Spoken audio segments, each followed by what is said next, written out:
თან ძალიან მნიშვნელოვანია ღიმილი, იმიტომ რომ ისეთ თემაზე უნდა ვისაუბროთ.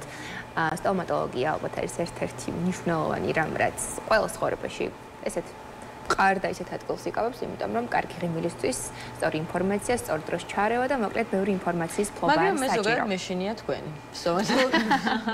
მოკლედ უნდა ვისაუბროთ ძალიან მნიშვნელოვან თემაზე. კურნალის რუბრიკაში გულო გარმელია შემოგვიერთდა. მოგესალმებით. მოგესალმებით შენ სტუმარს და მადლობა რომ ჩვენთან ერთად იმყოფებით და გხვდით მაქსიმალური ღიმილი.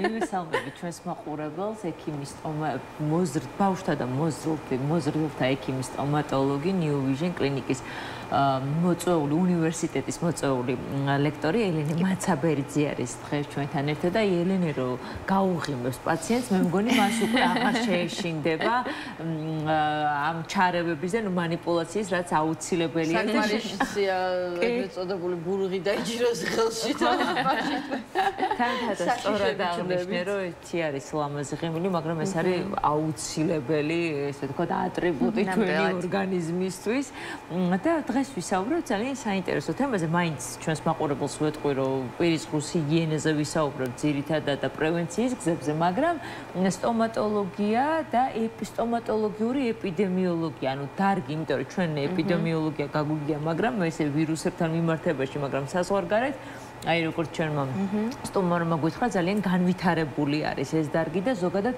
რამდენად მნიშვნელოვანია ელენე ამ დარგის განვითარება და რას იკვლევს ეს ყველაფერი ამაზე რო გვესაუბრო და თან შენ საზღვარგარეთ ცხოვრების ძალიან დიდი გამოცდილება და ასე ვთქვათ მუშაობის გამოცდილება გაქვს და საინტერესო ამ მიმართულებით რა ხდება იქ. მოგესალმებით, მივესალმები მსმენელს. დავიწყოთ თავიდან. რა არის ეპიდემიოლოგია? ხო, ეპიდემიოლოგია არის მეცნიერების დარგი და სტომატოლოგიური ეპიდემიოლოგიაც არის სტომატოლოგიური მეცნიერების ნაწილი, რომელიც სწავლობს სტომატოლოგიური დაავადებების წარმოშობას, მის მიზეზებს, გავრცელებას და ასევე პრევენციის, ანუ მისი თავიდან აცილების გზებს. ეპიდემიოლოგია ძალიან მნიშვნელოვანი დარგია. ამა თუ იმ დაავადების თავიდან აცილებისთვის კიდევ უფრო მნიშვნელოვანი. რატომ? იმიტომ რომ თუ ჩვენ ვიცით დაავადება საიდან მოდის და როგორ შეგვიძლია მისი ადრეულ ეტაპზე თავიდან აცილება, ეს ძალიან დიდი მნიშვნელობის მატარებელია პაციენტებისთვისაც და ექიმებისთვისაც. პრევენცია ზოგადად სამედიცინო სფეროში ყველაზე მნიშვნელოვანია. რაც შეეხება სტომატოლოგიურ დაავადებებს, ჩვენ ვიცით რომ ყველაზე გავრცელებული დაავადებები, ქრონიკული დაავადებები ეს არის კარიესი და შემდგომ მოდის პაროდონტიტი, ხო, გრძილების დაავადება. კარიესის წარმოშობა ჩვენ დიდი ხანია უკვე ვიცით საიდან მოდის, ის მულტიფაქტორული დაავადება, არა მხოლოდ ერთი მიზეზია, არამედ მრავალი. მაგრამ ყველაზე მნიშვნელოვანი არის ბაქტერიების დაყოვნების დრო და ხანგრძლივობა და რაოდენობა, ხო? ყველაზე კარგი მაგალითი ამისი არის, მაგალითად კანფეტი, რატო ვუკრძალავთ ხოლმე ბავშვებს კანფეტებს და არა მაგალითად ისე შოკოლადს, ხო? იმიტომ რომ კანფეტები, საწუწნი კანფეტები დიდი ხნის განმავლობაში რჩება პირის ღრუში. ანუ დაყოვნების გადაყრეს ეფექტს ამბობთ, ხო? კი, ანუ დიდი ხანია და ბაქტერიებიც, რა თქმა უნდა, უფრო აქტიურად გამოიმუშავენ რძემჟავა ბაქტერიები, რომლებიც მჟავებს გამოიმუშავებენ და შემდგომ ეს არის კარიესის განმავითარებელი. შოკოლადი როგორ უნდა შევუშალოთ თან ამ ყველაფერს გასაგებიანი დავუკრძალოთ ბავშვებს, მაგრამ ძალიან რთულია, ხო? ანუ რა არის ანუ ღონისძიება, რასაც ჯანდაცვის სფერო ატარებს ამ მიმართულებით, ეს არის სასმელი წყლის ფტორირება, იმიტომ რომ ფტორი ვიცით, რომ ანტიკარიესული მოქმედების არის, ანტიბაქტერიული მოქმედების არის და ძალიან მნიშვნელოვანი მიკროელემენტი არის, ასე როგორც ჩვენს რაციონში, მაგრამ ყველაზე კარგად ხდება სასმელი წყლის ფტორირებიდან, ანუ ფტორის მიღება. ჯანდაცვის მიმართულება არის ის ამ მიმართულებით რომ აუცილებლად ფტორი იყოს სასმელ წყალში, რძეში ასევე და რაც უკვე კლინიკებში ტარდება, ეს არის ფტორირების პროცედურები ბავშვთა ასაკში და ასევე ფისურების ჰერმეტიზაცია. ესეც პროფილაქტიკური ღონისძიება, რომელსაც 6 წლიდან ასაკში ვატარებთ, მას შემდეგ რაც პირველი მუდმივი მოლარი გაჩნდება ბავშვის პირის ღრუში. ესე გვილის პასტაშიც ფტორი უნდა იყოს ერთ-ერთი შემადგენელი ნაწილი, რასაც ყურადღება უნდა მივაქციოთ. დიახ, ფტორირებული კბილის პასტები, ასევე გვაქვს სავლებები, აპლიკაციები, რომელსაც ვატარებთ საჭიროების შემთხვევაში. ჩვენთან სამწუხაროდ არ მაქვს მონაცემი, მაგრამ ამერიკის მაგალითზე შემიძლია გითხრათ, რომ 16 წლამდე ბავშვებს ბავშვებში პროტოკოლი არის წმენდის პროცედურის დროს ფტორირება. ანუ და ამას საყოველთაო კერძო დაზღვევებით სტომატოლოგიური ანაზღაურებით. ელენე, ჩვენ რა სტომატოლოგიური ეპიდემიოლოგიაზე ვსაუბრობთ, ერთი არის რომ რაღაც გარკვეული ანუ შემოწმებები მუდმივად ალბათ ეს სკოლებშიც სტარტდება, ხო? ალბათ ვალდებულებაც არის, იმიტომ რომ ერთხელ მახსოვს თქვენ თქვით რომ აი გარკვეული პროტოკოლი არის და აუცილებლად კაცრად კონტროლდებიან მშობლები, ანუ ერთი არის რასაც რის უფლებას ვაძლევთ ჩვენ შვილებს მაგალითად კვების მიმართულებით, მაგრამ მგონი განსაზღვრული არის რამდენ ხანში ერთხელ მიიყვანს სტომატოლოგთან და ამ ყველაფრის აღრიცხვა ხდება, ხო და ალბათ ესეც ამ ეპიდემიოლოგიაში შედის. მონაცემები შემდეგ გროვდება და მუშავდება. ბავშვებშიც და მოზრდილებშიც პროფილაქტიკური ვიზიტები ტარდება 6 თვეში ერთხელ. ამ პროფილაქტიკურ ვიზიტზე ხდება არა მხოლოდ ჰიგიენური ინდექსების შეფასება, ანუ როგორი ჰიგიენური მდგომარეობა აქვს პაციენტს, არამედ ხდება ნაადრევი კარიესების აღმოჩენა, კვების რაციონის ისევ გადახედვა, რა კვების რეჟიმით არის ბავშვი.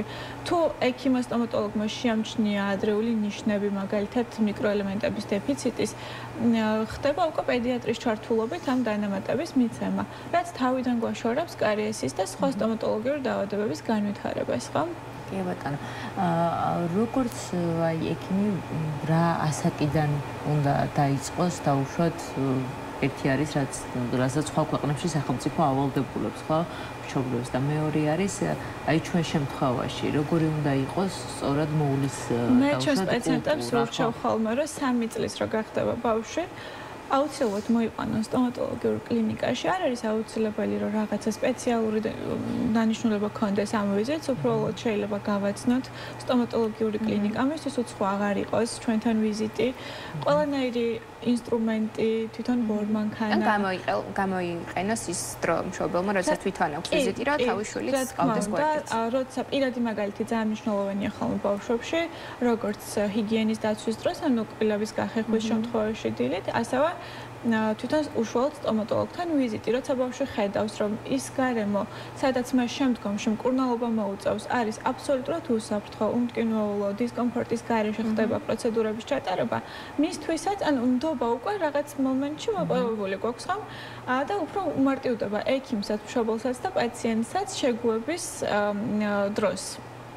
და ზოგადი რჩევა რომ მისცეთ ჩვენს მაყურებელს თუ რა უნდა გაითვალისწინონ კარგი ღიმილისთვის მოვლის კუთხით მაინტერესებს თქვენი რეკომენდაციები ყველაზე დიდი საფრთხე რა არის და მე შემდეგ უკვე როგორ უნდა ასე ვთქვათ მოვიწესრიგოთ ჩვენ თვითონ სანამ თუნდაც დაგვჭირდება სტომატოლოგთან ვიზიტი. პირველი რჩევა რაც შეიძლება მივცეთ პაციენტებს ეს არის რეგულარული 6 თვეში ერთხელ ვიზიტი სტომატოლოგთან რომელიც ადრეულ ეტაპზე აღმოგვიჩენს იმ შესაძლო სტომატოლოგიურ დაავადებებს, რომელიც შეიძლება გაუსაზრისით გივლებით მივდივართ ექიმთან. სულ ამას ვამბობთ, რომ პროფილაქტიკა და პრევენცია არის ძალიან იაფი, ძალიან მარტივი და რა თქმა უნდა დაავადებებს გვაშორებს თავიდან მანამ სანამ ის განვითარდება.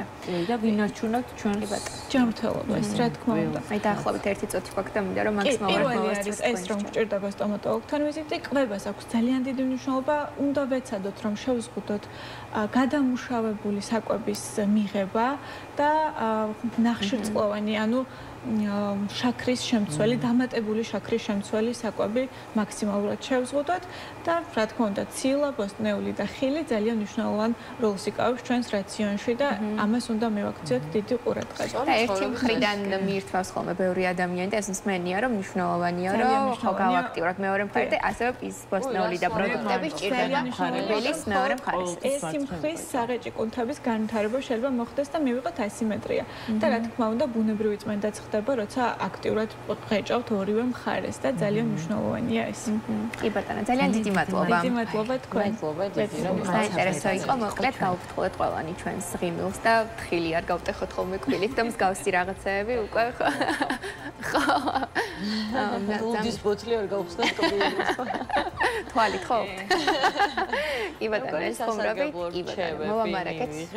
კიდევ ერთხელ გამოვიდით რაღაც შემთხვევებზე, თუმცა აუცილებელია რომ ეტაპობრივად შევახსენოთ საკუთარ თავს და მაყურებელს, რომ სტომატოლოგთან ვიზიტი რეგულარულად ეს არის არაჩვეულებრივი გამოსავალი იმისთვის, რომ კრიტიკულ მდგომარეობამდე არ მივიდეთ და ყველა ვიცით კვილის ტკივილი რაოდენ სტრესთან და ცუდ კი ბატონო, ასე ნამდვილად მოკლედ ჯანსაღი და ბედნიერი ღიმილი ვუსურვოთ ჩვენს მაყურებელს და მოდი ჩვენს ღიმილით დავამშვიდობოთ.